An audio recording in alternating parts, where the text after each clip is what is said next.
تمہیں یاد ہوگا عبدالجبار، میں نے تم سے حمزات کے بارے میں کہا تھا۔ اب تو یہ اور بھی ضروری ہو گیا ہے کہ تم اپنے حمزات کو اپنے قابو میں کر لو۔ ہاں، میں اب تمہیں صاف صاف بتا دوں کہ میرا اصل نام شیخ کرامت ہے، اور میں یہاں جیل میں اپنی مرضی سے ہوں۔ میرے علم میں یہ تھا کہ تم ان قریب یہاں گرفتار کر کے لائے جاؤ گے۔ میں تم سے پہلے ہی تمہاری مدد کے لیے یہاں پہنچ گیا، تمہارے لیے یہ سارا انتظام کر دیا۔ تم ایک الگ کوٹری میں آرام سے حمزات کا عمل پورا کرو گے اور میری ہدایات پر پوری طرح چلنے کی کوشش کرو گے۔ پھر میں نے اسے اس کی کوٹری دکھائی دی۔ حمزاد ایک چراغ، تیل اور اگربتیاں لے آیا تھا۔ پھر وقت ضائع کیے بغیر اسی رات میں عبدالجبار کو حمزات کے بارے میں ہدایت دے رہا تھا۔ تمہاری کوٹری میں مٹی کا چراغ اور سرسوں کا تیل موجود ہے، اس کے علاوہ اگربتیاں اور ماچس بھی ہے۔ پہلے تم تمام کمرے کو اگربتیوں کی خوشبو دو گے، پھر چراغ روشن کر کے اپنی پشت سے اونچا رکھ دینا، اور ہاں، اندر سے کنڈی لگانا نہ بھولنا۔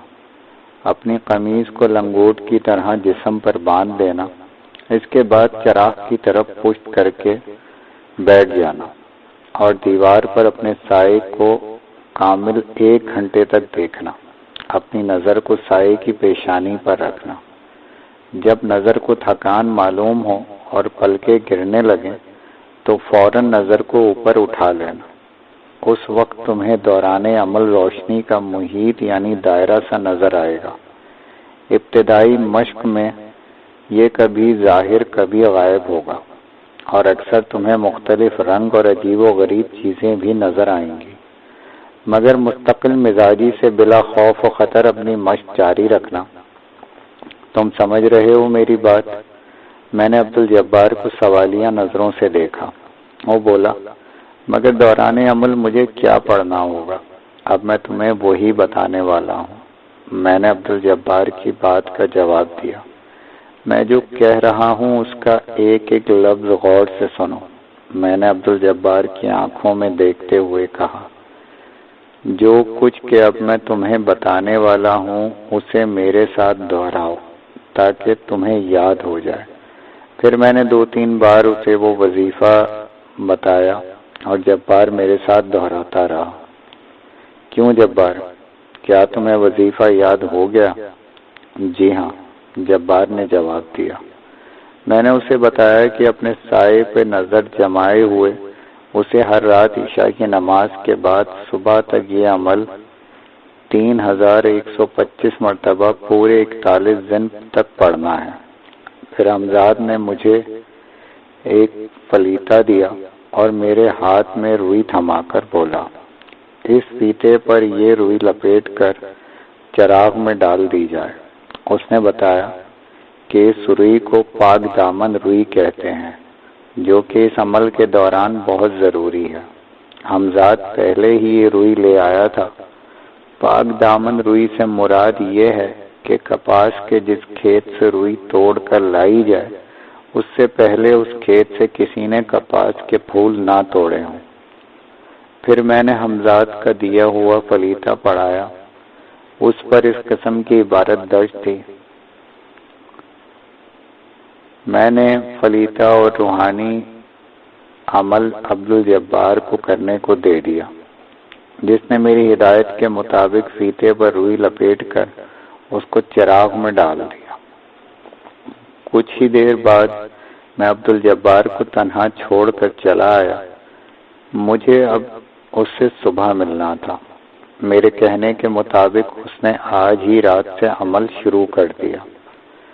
مجھے پورا یقین تھا عبدالجبار اپنے عمل میں ضرور کامیاب ہوگا، کیونکہ اس مرتبہ صورتحال مختلف تھی۔ جب میں نے حمزات کو قابو میں کرنے کا عمل کیا تھا تو میں اکیلا تھا، میرا کوئی مددگار نہیں تھا، نہ کوئی دنیاوی ہستی، نہ کوئی دینی، نہ کوئی نادیدہ پراسرار ہستی۔ اس لیے میں کئی مرتبہ اس عمل میں ناکام ہوا۔ اس کے برخلاف عبدالجبار کو خود میری اور میرے ہمزاد کی پوری معاونت حاصل تھی، اس لیے یہ سوال ہی نہیں تھا کہ وہ کامیاب نہ ہو۔ خود ایک ہمزاد اس کا مددگار و معاون تھا۔ اس مسئلے سے نمٹنے کے لیے اب میرے سامنے ایک دوسرا مسئلہ تھا، جس کے بارے میں خان صاحب بندے علی یعنی جیلر نے مجھے پہلے ہی متوجہ کر دیا تھا۔ ان کے کہنے کے مطابق سپرنٹینڈنٹ جیل ہردیال شرما کل صبح معائنے پر آنے والا تھا، اور ان کی فراہم کی ہوئی اطلاع کے مطابق خان صاحب سے اول تو اس کی بنتی نہ تھی، دوسرا یہ کہ وہ سخت متعصب قسم کا ہندو تھا۔ اس کا کل کا جیل کا معائنہ بہر صورت مجھے ملتوی کرانا تھا، اور نہ صرف یہ مسئلہ کل کا تھا بلکہ میری نظر میں ضروری یہ تھا کہ جب تک عبدالجبار عمل کرنے میں مصروف رہے، ہردیال شرما جیل کا رخ ہی نہ کرے۔ میں اس وقت جیل کے کمرے کی طرف جا رہا تھا، جہاں اس نے میرے لیے چارپائی اور بستر کا انتظام کر دیا تھا۔ میں جیسے ہی اس کے کمرے میں داخل ہوا، وہ احتراماً اپنی چارپائی سے اٹھ کر بیٹھ گیا۔ تشریف لائیے حضور۔ وہ اپنی چارپائی سے اٹھ کر مؤدب کھڑا ہو گیا۔ آرام کرو، آرام کرو، میں نے ہاتھ کے اشارے سے اسے بیٹھنے کے لیے کہا، اور برابر بچھی ہوئی چارپائی پر بیٹھ گیا۔ پھر کچھ سوچ کر اسے مخاطب کیا، تم نے مجھے بتایا تھا کہ سپرنٹینڈنٹ ہردیال شرما کل معائنے پر آنے والا ہے؟ جی، اس نے جواب دیا۔ وہ نہ صرف کل بلکہ کافی دن جیل کے معائنے پر نہ آ سکے گا، میں نے مضبوط لہجے میں کہا۔ حضور جو چاہیں وہ ممکن ہے، خان صاحب نے کمال عقیدت سے ہاں میں ہاں ملائی۔ میں نے اسی وقت حمزاد کو طلب کیا۔ دوسرے ہی لمحے وہ سر جھکائے میرے سامنے کھڑا تھا۔ سنو، پہلی بات تو یہ کہ تمہیں ہر طرح عبدالجبار کی خبر گیری رکھنی ہے۔ اس کے کھانے پینے کی تمام ذمہ داریاں تمہارے سپرد ہیں۔ اس کے علاوہ یہ کہ سپرنٹینڈنٹ ہردیال شرما کل جیل کے معائنے پر آنے والا ہے۔ ہم چاہتے ہیں کہ وہ کم از کم 1.5 ماہ یا اس سے قبل ایسا نہ ہو کہ جیل کا رخ کر سکے۔ اس کے لیے تم جو مناسب سمجھو کرو، مجھے آ کر اطلاع دو کہ تم نے کیا کیا۔ اب تم جا سکتے ہو۔ حمزاد خاموشی سے سر جھکائے میری باتیں سنتا رہا۔ میں آپ کا مقصد سمجھ گیا۔ میں اس سلسلے میں خود آپ سے گفتگو کا خواہش مند تھا۔ آپ کا یہ فیصلہ قطعی درست ہے۔ میں کچھ دیر بعد حاضر ہوتا ہوں۔ یہ کہہ کر حمزاد غائب ہو گیا۔ خان صاحب حیرت سے مجھے تکتے رہے کہ میں کس نادیدہ وجود سے مخاطب ہوں۔ وہ حمزاد کا جواب سننے کے اہل نہیں تھے، مگر میں نے جو کچھ حمزاد سے کہا تھا وہ انہوں نے ضرور سنا تھا۔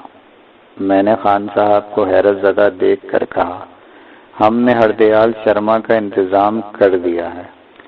ابھی کچھ دیر بعد ہم تمہیں خوشخبری سنائیں گے۔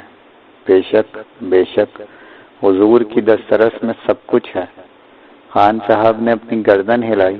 وہ بے حد مرعوب دکھائی دے رہے تھے۔ اس کے بعد میں نے اپنی آنکھیں بند کر کے چشم تصور سے دیکھا۔ میں نے دیکھا کہ ایک ادھیڑ عمر پتلا دبلا شخص ایک صاف ستھرے نفیس کمرے میں بیٹھا شراب پینے میں مصروف ہے، اور حمزاد اس کے قریب کھڑا ہے۔ میں نے اندازہ لگایا کہ یہی شخص ہردیال شرما ہے۔ چند لمحے میں اس نے اپنا گلاس خالی کیا اور اپنی چھوٹی چھوٹی الوؤں جیسی آنکھوں سے میز کو گھورنے لگا، کیونکہ ایک لمحہ پہلے ہی حمزاد نے اس کی شراب کی بوتل میز پر سے غائب کر دی تھی، جس کا اسے احساس ہی نہ ہوا تھا۔ میں نے دیکھا کہ وہ اپنی کرسی سے اٹھا اور دروازہ کھول کر باہر نکل گیا۔ اب وہ تیزی سے زینے کی طرف بڑھ رہا تھا۔ ابھی اس نے نیچے جانے کے لیے سیڑھی پر پہلا ہی قدم رکھا تھا کہ اس کا توازن بگڑ گیا۔ حمزاد نے اسے دھکا دے دیا تھا۔ اس نے سنبھلنا چاہا مگر زینے سے لڑکتا چلا گیا۔ اس کی چیخیں سن کر سارے گھر میں جیسے بھگدڑ مچ گئی۔ تمام ملازمین اور گھر والے اس کے چاروں طرف جمع ہو گئے۔ اس نے اٹھنا چاہا، پھر ایک دم چیخ کر زمین پر گر پڑا۔ اب میں نے دیکھا کہ حمزاد وہاں سے غائب ہو گیا ہے۔ میں نے آنکھیں کھولی تو وہ میرے سامنے تھا۔ اس کی ایک ٹانگ ٹوٹ چکی ہے اور دوسری زخمی ہے۔ حمزاد نے کہا، اب وہ آپ کے حکم کے مطابق مہینے 1.5 مہینے سے پہلے اس قابل نہ ہو سکے گا کہ بستر سے اٹھ سکے۔ میں نے حمزاد کی بات سن کر اسے جانے کا اشارہ کیا۔ حمزاد کے جاتے ہی میں نے خان صاحب بندے علی کو یہ خوشخبری سنائی۔ انہوں نے فرط عقیدت سے جھک کر میرے ہاتھ کو بوسہ دیا۔ انہیں میری بات پر کامل یقین تھا۔ دوسرے دن صبح ہی خان صاحب بندے علی نے مجھے بتایا کہ ہردیال شرما کی ٹانگ ٹوٹنے کی تصدیق ہو چکی ہے۔ اعلیٰ حکام نے اسے 2 ماہ کی چھٹی دے دی ہے اور اس کے تمام اختیارات فوری طور پر خان صاحب بندے علی کے منتقل کر دیے گئے ہیں۔ میں یہ جان کر بہت خوش ہوا، کم از کم ایک مصیبت سے تو نجات ملی۔ اس کے بعد میں عبدالجبار کی خبر لینے اس کی کوٹری کی طرف روانہ ہو گیا۔ میں نے کوٹری میں داخل ہوتے ہی دیکھا کہ حمزاد موجود ہے اور وہ ابھی عبدالجبار کے لیے ناشتہ لے کر آیا ہے۔ عبدالجبار کی آنکھیں رات بھر جاگنے کی وجہ سے سرخ ہو رہی تھیں۔ کہو، رات کیسی گزری؟ میں نے عبدالجبار سے سوال کیا۔ آپ کی ہدایت کے مطابق میں نے 3125 مرتبہ وہ عمل دہرایا، مگر اس دوران مجھے کوئی قابل ذکر واقعہ پیش نہیں آیا۔ عبدالجبار نے کہا، ابھی ابتدا ہے، عمل کا یہ پہلا دن ہے۔ رفتہ رفتہ تم عجیب و غریب و ناقابل یقین حالات سے دوچار ہوں گے، مگر میری نصیحت ہمیشہ یاد رکھنا کہ عمل کے دوران چاہے تم کیسی ہی آوازیں سنو یا تمہیں چاہے جتنے بھیانک اور خوفناک منظر آئیں، تم عمل ترک نہیں کرو گے۔ تمہیں نہایت مستقل مزاجی اور صبر کے ساتھ اپنا عمل جاری رکھنا ہے۔ میں نے اپنے تجربات کی روشنی میں اسے بتایا۔ وہ پوری توجہ اور انہماک کے ساتھ میری باتیں سنتا رہا۔ اسی طرح 7 دن گزر گئے، لیکن 8ویں دن صبح مجھے عبدالجبار کچھ گھبرایا سا اور پریشان دکھائی دیا۔ میں نے اس سے وجہ دریافت کی تو اس نے بتایا کہ اس نے اپنی ماں کو روتے بلکتے دیکھا ہے۔ اس نے دیکھا کہ کوئی شخص اس کی ماں کا گلا گھونٹ رہا ہے اور وہ مدد کے لیے اسے پکار رہی ہے۔ جبار نے کہا کہ وہ اپنی ماں کی چیخ سن کر عمل چھوڑ کر اٹھنے ہی والا تھا کہ کسی پراسرار وجود نے اس کے دونوں شانوں پر ہاتھ رکھ کر زبردستی اسے بیٹھنے پر مجبور کر دیا۔ پھر اسی نے میری سرگوشی کی کہ یہ سب کچھ فریب نظر ہے۔ جبار سے یہ سن کر میں فوراً سمجھ گیا کہ اسے زبردستی بیٹھے رہنے پر مجبور کرنے والا حمزاد تھا، اور اس نے اس ہوشیاری سے یہ کیا تھا، ورنہ اس کا عمل ختم ہو جاتا اور پھر نئے سرے سے عمل شروع کرنا پڑتا۔ ظاہر ہے کہ میری اور حمزاد کی آواز قطعی ایک تھی، چنانچہ جبار یہی سمجھا کہ وہ میں ہوں جو اسے تنبیہ کر رہا ہوں۔ پھر وہ محتاط ہو گیا۔ کچھ دیر بعد ہی وہ تمام منظر اس کی آنکھوں سے اوجھل ہو گیا، اس لیے کہ وہ عمل پڑھنے میں مصروف ہو گیا تھا۔ میں نے اس کی پریشانی کم کرنے کے لیے اور آئندہ مزید محتاط رہنے کی غرض سے اپنے اوپر گزرے ہوئے تمام واقعات سے اس کو آگاہ کر دیا کہ کہیں وہ ہمت نہ ہار بیٹھے اور بنایا کھیل بگڑ نہ جائے۔ وہ میرے تجربات و واقعات کو سن کر بہت ششدر ہوا۔ میں نے پوری جزیات و تفصیل کے ساتھ تمام باتیں اسے اس لیے سنائی تھیں کہ اگر اس طرح کے واقعات اسے پیش آئیں جیسے مجھے پیش آ چکے تو وہ نہ گھبرائے اور اپنا عمل جاری رکھے۔ دن بھر سونا اور رات بھر عمل کرنا اس کا معمول بن چکا تھا۔ اس تمام عرصے میں سوائے میرے کسی اور سے نہیں ملا تھا۔ خان صاحب اکثر مجھ سے اس کے بارے میں دریافت کرتے رہتے کہ آیا وہ بخیریت اور اچھی طرح ہے یا نہیں، اسے کسی قسم کی تکلیف یا پریشانی تو نہیں ہے۔ خان صاحب حیران ضرور تھے کہ جب سے وہ آیا تھا بہت ہی کم اپنی کوٹری سے نکلتے دیکھا گیا تھا، سوائے کبھی کبھار بیت الخلاء جانے کے اسے کسی نے نہیں دیکھا تھا۔ وہ جبار سے بھی کافی حد تک متاثر تھے، کیونکہ میں نے انہیں بتایا تھا کہ وہ رات بھر یاد الہی میں مصروف رہتا ہے اور دن بھر سوتا ہے۔ ایسی صفات کا کوئی آدمی ان کی نظر سے آج تک نہیں گزرا تھا۔ اب جبار کا عمل ختم ہونے میں صرف 3 دن باقی رہ گئے تھے۔ اس عرصے میں وہ واقعی بہت عجیب و غریب حالات سے دوچار ہوا تھا۔ اگر حمزاد اس کی مدد نہ کر رہا ہوتا تو وہ نہ جانے اب تک کتنی بار عمل ترک کر چکا ہوتا اور شاید کبھی اپنے حمزاد کو قابو میں نہ کر پاتا۔ پھر یہ کہ ہر روز صبح وہ مجھ سے اپنی سرگزشت سنا کر اپنے ذہن کا بوجھ ہلکا کر لیتا اور اس کی ڈھارس بندھے رہتی اور نئے سرے سے اس کی ہمت بن جاتی۔ اب کسی قدر وہ اپنے حمزاد کو دیکھنے کا اہل ہوتا جا رہا تھا۔ اس کا حمزاد اب آہستہ آہستہ واضح ہونا شروع ہو گیا تھا، جسے پہلی مرتبہ دیکھ کر وہ کچھ خوفزدہ بھی ہوا تھا، جس کا اظہار اس نے مجھ سے بھی کیا تھا، مگر کچھ دیر مجھ سے گفتگو کرنے کے بعد اس کے دل کا خوف ختم ہو گیا۔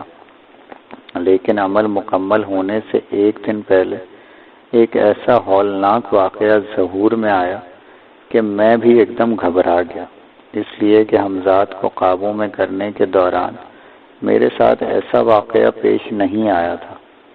ہوا یہ کہ جب صبح میں عبدالجبار کی کوٹری میں داخل ہوا تو میں نے اسے فرش پر پڑے ہوئے پایا۔ کوٹری کے فرش پر چاروں طرف گاڑھا گاڑھا خون پھیلا ہوا تھا۔ میں نے جلدی سے گھبرا کر اس کی نبض پر ہاتھ رکھا۔ اس کی نبض بھی بہت آہستہ چل رہی تھی اور حمزاد غائب تھا۔ میرے خیال میں یہ ناممکن تھا کہ حمزاد اس واقعے سے بے خبر رہا ہو۔ پھر اس کی غیر حاضری کی وجہ میں سوچنے لگا۔ لمحہ بلمحہ جبار کا رنگ پیلا پڑتا جا رہا تھا۔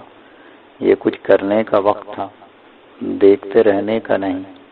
میں نے احتیاطاً حمزاد کو طلب نہیں کیا کہ نہ معلوم وہ کس اہم مہم پر لگا ہو، لیکن آنکھ بند کر کے اپنے تصور کی قوت کو بروئے کار لایا تاکہ معلوم کر سکوں حمزاد اس وقت کہاں ہے۔ حمزاد فوراً میری آنکھوں کے سامنے آ گیا۔ میں آنکھیں بند کیے اس کی حرکات و سکنات دیکھ رہا تھا۔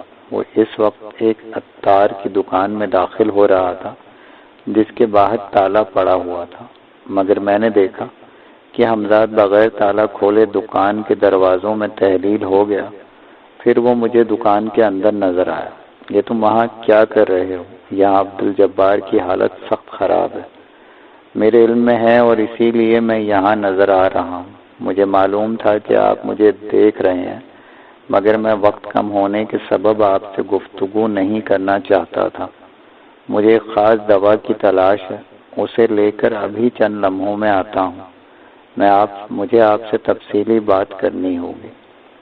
بہتر یہی ہے کہ آپ میری واپسی کا انتظار کریں اور مجھے اپنا کام کرنے دیں۔ جبار کی زندگی ہم دونوں کے لیے بہت اہم ہو گئی تھی، اسے بہرحال زندہ رکھنا ہوگا۔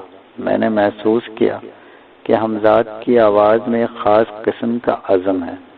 میں نے نزاکت وقت کو مد نظر رکھتے ہوئے فوراً آنکھیں کھول دیں۔ جبار کے منہ اور ناک سے اب تک خون جاری تھا۔ میں نے اس کی ناک کے پاس ہاتھ لے جا کر یہ دیکھا کہ آیا اس کی سانس اب بھی چل رہی ہے یا نہیں، اس لیے کہ اس کے سینے کا زیر و بام اب نہ ہونے کے برابر تھا۔ مجھے محسوس ہوا کہ اب وہ بہت مشکل سے اور بہت آہستہ آہستہ سانس لے رہا ہے۔ اسی وقت حمزاد کوٹری میں داخل ہوا اور اس نے جلدی سے کوئی مشروب جبار کے ہونٹوں پر ٹپکایا۔ پھر اس نے کوئی جڑی بوٹی اس کی ناک کے قریب کر دی۔ یہی عمل وہ بار بار دہراتا رہا۔ میں نے دیکھا کہ حیرت انگیز طور پر خون کا بہاؤ کم ہوتے ہوتے بالکل بند ہو گیا۔ اس میں کم از کم 5 منٹ ضرور لگے ہوں گے۔ پھر اس نے جبار کے چہرے کو ایک کپڑے سے صاف کیا۔ اور اس کے جسم کو زمین سے اٹھا کر اپنے ہاتھوں پر لے لیا۔ جبار کے کپڑے خون میں لت پت تھے۔ پھر حمزات کو کچھ خیال آیا اور اس نے دوبارہ اس کے جسم کو زمین پہ ڈال کر چارپائی پر بچھا ہوا بستر لپیٹ کر ایک طرف رکھ دیا اور جبار کو اٹھا کر اس پر ڈال دیا۔ پھر وہ مجھ سے مخاطب ہوا، شکر ہے یہ بچ گیا، ورنہ ہماری ساری محنت رائے گاں ہو جاتی۔ کیا اب یہ خطرے کی حدود سے باہر نکل گیا ہے؟ میں نے حمزات سے پوچھا۔ ہاں، کسی حد تک، اگر اس پر دوبارہ حملہ نہ کیا گیا، اس لیے کہ اب اس میں دوسرا حملہ سہنے کی گنجائش نہیں، حمزات نے جواب دیا۔ اس کی بات میں سن کر چونک پڑا۔ حملہ؟ کیسا حملہ؟ میں نے حیرت زدہ ہو کر پوچھا۔ حمزات میرا سوال سن کر زیر لب مسکرایا اور بولا، کیا ماں پارا کو آپ قطعی بھول گئے؟ ماں پارا؟ تو کیا اس نے؟ میں کچھ کہتے کہتے رک گیا۔ ایک دم ماں پارا کے ذکر نے مجھے حواس باختہ کر دیا تھا۔ میرے ذہن میں دور تک اس کا خیال بھی نہیں تھا۔ جی ہاں، اس حملے کا تعلق ماں پارا سے ہے۔ میں حمزات کی بات سن کر چونک پڑا۔ میری ذرا سی بے خبری سے فائدہ اٹھا کر وہ اپنا کام کر گئی۔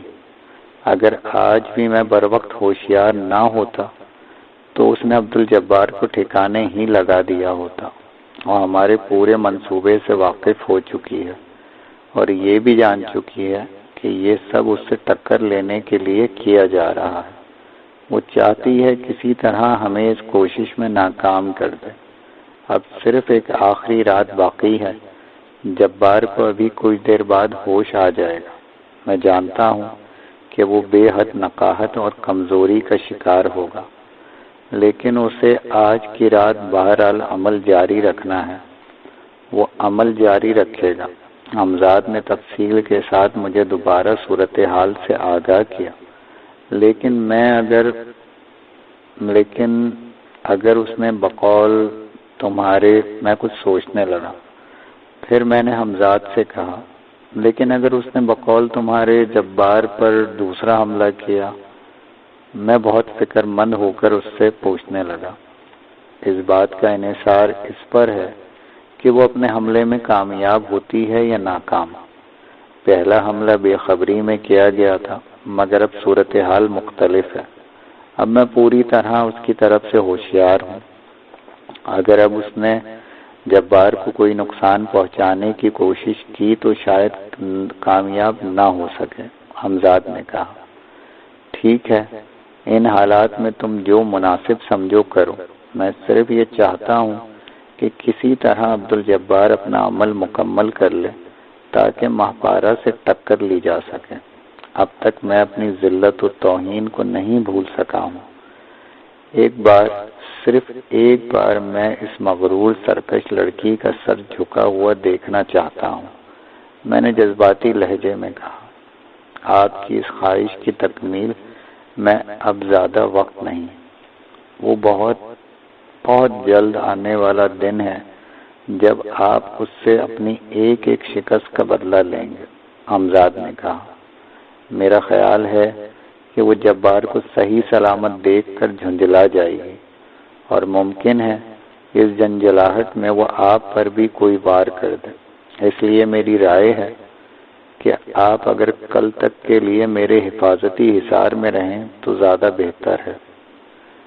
اس کا مطلب تو قید در قید ہے، میں نے احتجاجاً کہا۔ کیا تمہارے خیال میں وہ ایسا کرے گی؟